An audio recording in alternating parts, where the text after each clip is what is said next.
et Cotonou, il avait pour habitude de dire que ce n'était pas une rupture diplomatique des relations entre Porto Novo et Niamey. Donc, en fait, on montrait qu'on jouait la carte de la diplomatie, de la réelle politique, de la vraie diplomatie. Elle ne paie pas. C'est l'évidence.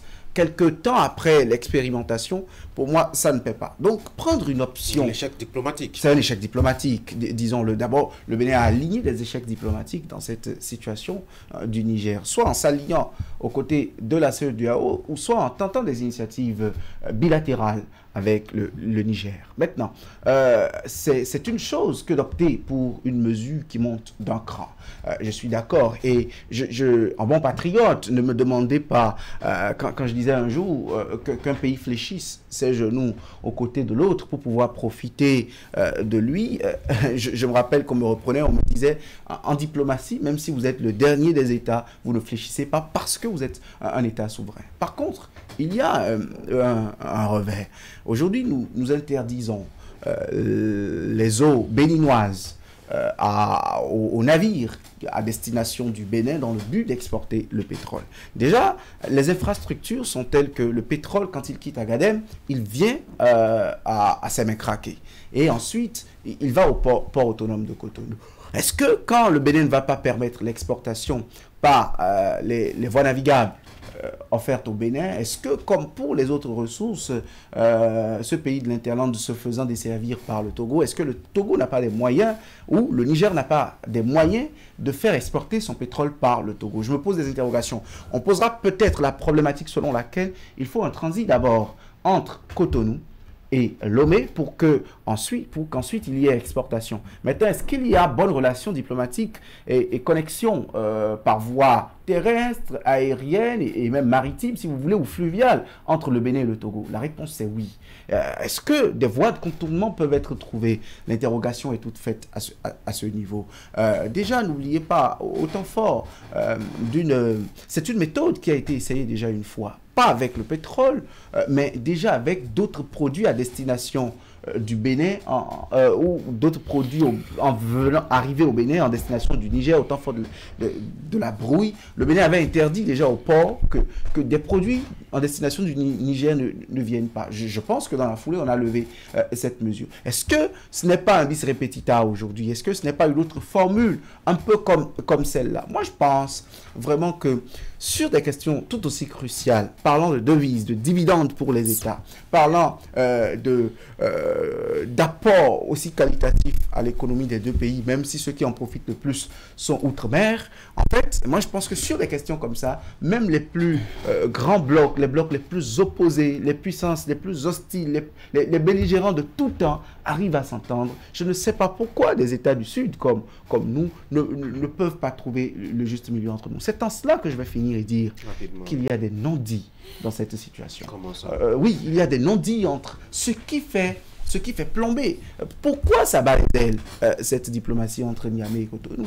Il y a des non-dits, il y a des questions qui ne sont pas à la face de tous. Vous avez parlé des instructeurs français. Pour le Bénin, ce sont des instructeurs. Pour Niamey, ce sont des espions. Mais n'oubliez pas, le chef, le monsieur Afrique de l'armée américaine était à Cotonou récemment. Donc, pas qu'avec la France, même avec les États-Unis, c'est très étanche aujourd'hui. Alors que Niamey a fait partie, ou fait actuellement partir les soldats américains, fait lever la plus grande base militaire américaine au Sahel. Attention, du point de vue diplomatique, du point de vue géopolitique, il n'y a absolument rien d'anodin entre ces rapports. Voilà un pays ouvert à la mondialisation, très étanche dans ses relations avec l'Occident, qui a un différend, ou si vous voulez que j'appelle ça comme ça, avec un de ses voisins, certes qui dépend de lui, dont il dépend aussi en retour, mais un voisin qui aujourd'hui veut en découdre avec cet Occident et sa diplomatie. Je pense que ce qui nous oppose n'est pas de l'ordre interne et endogène, c'est plutôt les rapports que nous entretenons avec le reste du monde qui opposent deux États frères, deux États qui ne peuvent pas se déplacer et qui sont condamnés à vivre ensemble. Je pense fondamentalement qu'on ne soigne pas les relations en se basant sur des préjugés. Tanguy, si dans votre relation elle est tendue avec X ou Y, ça ne veut pas dire que ce sera la même chose pour moi. Nous savons aujourd'hui qu'entre Niger et puis Paris, les rapports sont très tendus. Est-ce que parce que le Niger a un problème avec ce partenaire, que le Bénin, n'est-ce pas, pour sauvegarder ses relations avec le Niger, doit aussi avoir un problème avec le partenaire français. Je ne pense pas. Le Niger ne l'a jamais demandé. Oui, mais puisqu'on me dit que... Parce que côté Niger... Non, le Niger a demandé que ses frontières... Enfin, qu'il garde ses frontières fermées parce que les instructeurs, supposément... donc présents à Cotonou, sont pour lui des espions. Je pars de ce postulat. Donc si aujourd'hui on descend au Niger et qu'on fouille l'armée nigérienne, on ne va pas trouver des instructeurs russes? Est-ce que pour autant au Bénin on dira que parce que chez vous nous voyons des instructeurs russes avec... Mais nous ne sommes pas dans le contexte, c'est les militaires. Non, on a fait beaucoup d'actions. Pour moi c'est que ça n'est pas une raison valable. Pour moi ça n'est pas une raison valable. Et quand moi je fais... Pour moi ça n'est pas une raison valable. Et quand je refais le récit, n'est-ce pas, de cette crise, jamais au Bénin on a pris une décision unilatérale sur le Niger. Nous sommes d'accord qu'à la suite de ce coup d'État, le Bénin a condamné un coup d'État comme les autres États de la CEDEAO. Et après, s'en est suivi les mesures de la CEDEAO. Maintenant, aujourd'hui, nous étions au temps fort de cette crise. On faisait partie quand même de ceux qui faisaient pression sur Cotonou pour qu'on puisse revoir notre position par rapport au Niger. Il y a des descentes à Malanville et dans d'autres localités proches de la frontière pour voir un peu comment c'était compliqué pour les populations. Et ça, à un moment donné, je pense que Cotonou a été sensible à ces genres de cris de cœur. Mais ce qu'on a fini par observer, quand on est dans cette dynamique, il faut toujours trouver, comment on dit, est-ce qu'il faut toujours apprécier la position du Niger comme étant la meilleure dans la sauvegarde d'une relation? Je ne pense pas. Et nous savons que entre des pays, quand ces moments tendus arrivent, n'est-ce pas, on peut, n'est-ce pas, au plan de la diplomatie, essayer véritablement de trouver une solution. Moi, je ne sais pas aujourd'hui ce que, côté Niger, on demande, ce qu'on veut véritablement pour que la situation soit toujours de cette façon. Et effectivement, cette décision, elle n'a pas été certainement très facile à prendre parce que, comme William l'a relevé, les questions quand même de devises. Et donc, le Bénin a certainement essayé de peser le pour et le contre, n'est-ce pas? Si en prenant ces décisions, ça peut ramener les autorités du Niger à la table des négociations, pour qu'un agenda soit véritablement trouvé, allant dans le sens de la normalisation des relations, je pense que on aura évolué. Maintenant, si le Niger continue d'être dans cette posture en se disant « Oui, vous m'avez fermé les frontières par le passé, j'ai survécu. Maintenant, vous prenez une mesure interdisant au navire d'exporter mon pétrole. Je vais essayer de trouver des voies de contournement, n'est-ce pas, pour évoluer. Je ne peux pas conseiller cela. Si ce que nous voulons, c'est que les relations soient normalisées, restons plutôt dans cette dynamique et puis apprécions vraiment, essayons vraiment de voir côté Niger qu'on puisse revenir à de meilleurs sentiments et que on puisse repartir sur de nouvelles bases. Je ne pense pas que cette décision a été prise dans l'intention de faire mal, dans l'intention de mettre à genoux une économie. Je pense que c'est un appel de pied, n'est-ce pas? Après les discours de Patrice Talon qui a demandé que les rapports soient normalisés, c'est un appel de pied. Il faut saisir à nouveau cet appel pour que des échanges diplomatiques soient tenus afin qu'on aille véritablement vers des rapports moins tendus. Alors il n'y a pas que le pétrole qui soit obligé... J'hésite à utiliser le mot de chantage entre deux pays. On a aussi que le maïs aussi fait objet désormais de mesures spéciales, Franck. Oui. Est-ce que ça vise spécifiquement le Niger? Parce que la décision, on a dit qu'on limite l'exportation, on interdit l'exportation du maïs. Pour moi, c'est la réponse peut-être au cri de cœur des Béninois qui, depuis un moment, ont du mal à trouver du maïs moins cher sur le marché. Le prix n'a pas encore chuté par rapport à ce que nous connaissons depuis il y a 3 ou 4 semaines. La mesure est toujours à 450 francs. Et donc, malgré, disons, la quantité que nous avons produite au thème de la campagne écoulée et qui devrait nous mettre à l'abri de ce que nous vivons actuellement. Moi, je pense que c'est pour davantage mobiliser la quantité de maïs qu'il faut pour le Bénin, parce que s'il y en a en quantité, c'est que la demande sera servie et ça pourrait faire baisser un peu le prix qui aujourd'hui s'abat sur nous un peu comme un coup de massue. Et je pense que si c'est respecté et que nous avons une bonne quantité de maïs au Bénin, et que si on n'emporte pas au Niger, si on n'emporte pas au Togo comme on le fait pour aller vendre ça à des prix beaucoup plus, disons, qui satisfait un peu les commerçants et qui dessert la grande masse, je pense que ça pourrait soulager un peu la souffrance que nous endurons aujourd'hui. C'est important, à mon avis, pour essayer de trouver la solution. Lorsque vous voyez la place qu'occupe le maïs, la farine de maïs dans la ration alimentaire des Béninois, c'est énorme. Et donc, pour moi, c'est une mesure à saluer, pourvu que disons, qu'il n'y ait pas des contours politiques, que nous n'assistions pas à tout ce à quoi on a assisté il y a quelques jours, où des mesures du genre ont été prises, mais sur le plan politique, ça n'a pas marché. Est-ce qu'aujourd'hui, en faisant l'interdiction du maïs, est-ce que ça va arranger un peu la situation? Il faudrait que les experts nous l'expliquent. Est-ce que sur le marché, on va faire un suivi pour le contrôle des prix? Parce que le tout ne suffit pas d'avoir une grande quantité de maïs. On peut bien l'avoir, des gens vont l'acheter, stocker et revendre ça. Lorsque on va voir que le prix va fluctuer encore en faveur, disons, de la hausse pour bénéficier aux commerçants. Donc je pense que c'est une mesure qui doit être suivie pour que le dernier des Béninois, qui est quelque part, qui a une petite, enfin dont la bourse n'est pas très, très importante, puisse se sentir soulagé. Pour moi, c'est bien trouvé, mais c'est la suite que cela va réserver qui m'importe. Non, pour moi, il faut nuancer. Là, c'est une mesure, par rapport à la denrée alimentaire, c'est une mesure de protectionnisme du marché béninois, qui croupit sous le coup du maïs actuel, dans le prix de la mesure un peu partout au Bénin. Et vous savez, il y a que... on vous dira que depuis cette décision, 2 jours déjà, que le maïs par endroit est venu à 350 francs. Ça, c'est un État qui veut régler par un moyen un problème de ses populations. Maintenant, l'interdiction n'est pas qu'en direction de Niamey. L'interdiction, c'est un peu partout.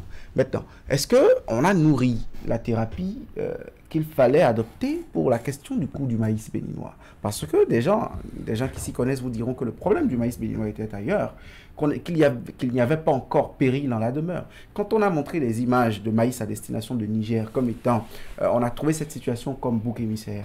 On a trouvé que c'était là tous les malheurs que nous avions pour que le maïs coûte aussi cher chez nous. Des gens vous diront qu'en vrai, ce n'était pas le nœud du problème, ce n'était pas le chaînon de défaillance, qu'en fait, la question du maïs est beaucoup plus une mesure des grands producteurs de sorte à prévenir des risques pour l'an prochain, pour la campagne prochaine, en raison de certains mécanismes incitatifs qui ont été attribués à d'autres spéculations agricoles. Le gouvernement a pris ensuite d'autres mesures. Bref, la question du maïs, j'espère qu'on a vraiment mûri la réflexion, que ce n'est pas une thérapie extrêmement conjoncturelle et circonstancielle qui pourrait avoir des revers. Mais ça, notamment, c'est que c'est conjoncturel, puisqu'on a décidé juste de bloquer sa sortie.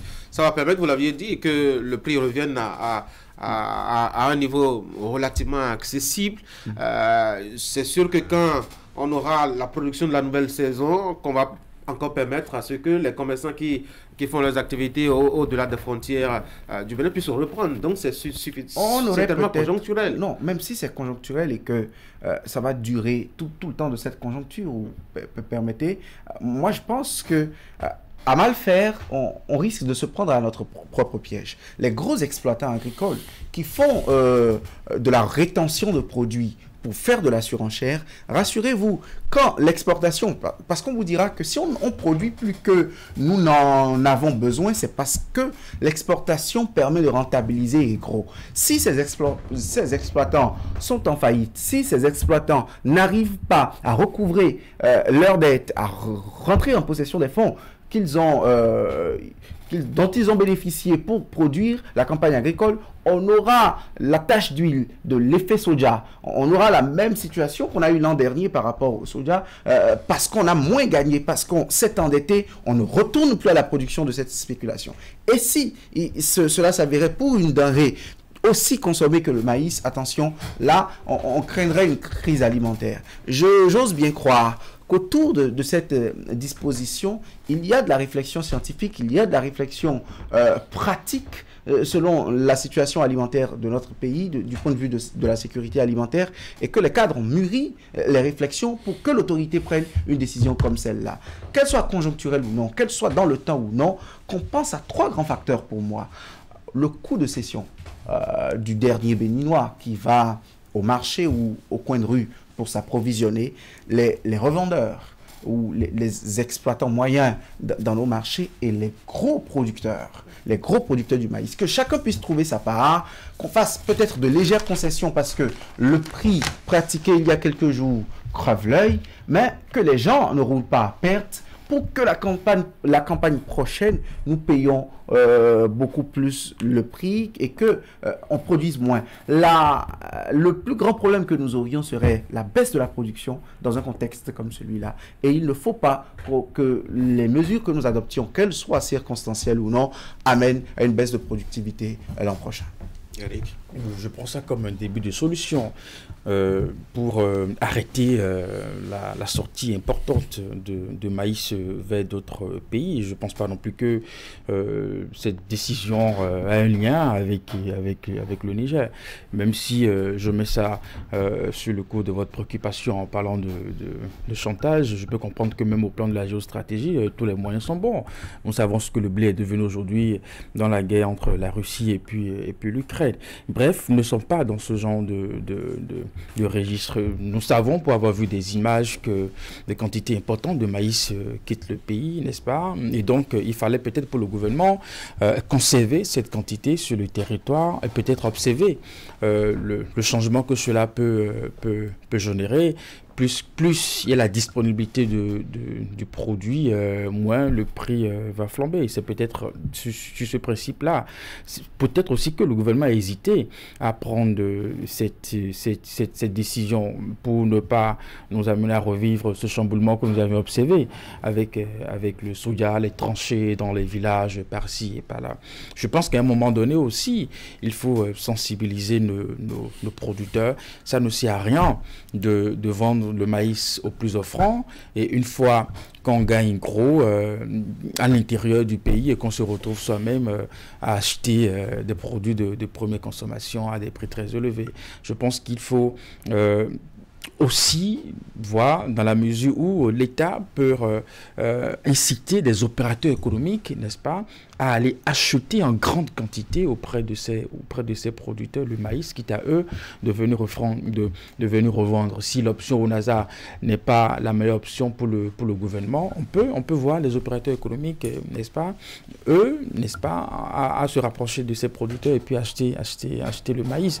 J'ai lu tout à l'heure, puisque c'est une information que vous m'avez envoyée, même au Nigeria, l'autorité de régulation a ordonné à l'opérateur du réseau de réduire les ventes d'électricité aux clients étrangers afin d'augmenter l'offre nationale. Donc, au niveau de chaque pays, on prend des mesures protectionnistes par rapport à ce qu'on a comme ressources, comme produits. C'est tellement qu'avec cette décision, le Bénin va forcément payer le prix, puisque nous savons que nous achetons de l'électricité au Nigeria. Donc, au Nigeria, c'est ce qu'on a fait le constat de ce qu'à l'intérieur, on manque peut-être d'électricité pour des besoins propres, n'est-ce pas, des citoyens. On est allé vers une mesure protectionniste. Donc je pense que on est aussi dans la même logique avec le maïs, puisque nous savons aussi que notre maïs se retrouve également sur le sol du côté du Nigeria. Donc je pense que c'est des solutions que chaque État essaye quand même de prendre et voir comment est-ce que on peut réduire les effets de la cherté, quitte peut-être à observer à court terme d'autres mesures qu'il faut davantage prendre.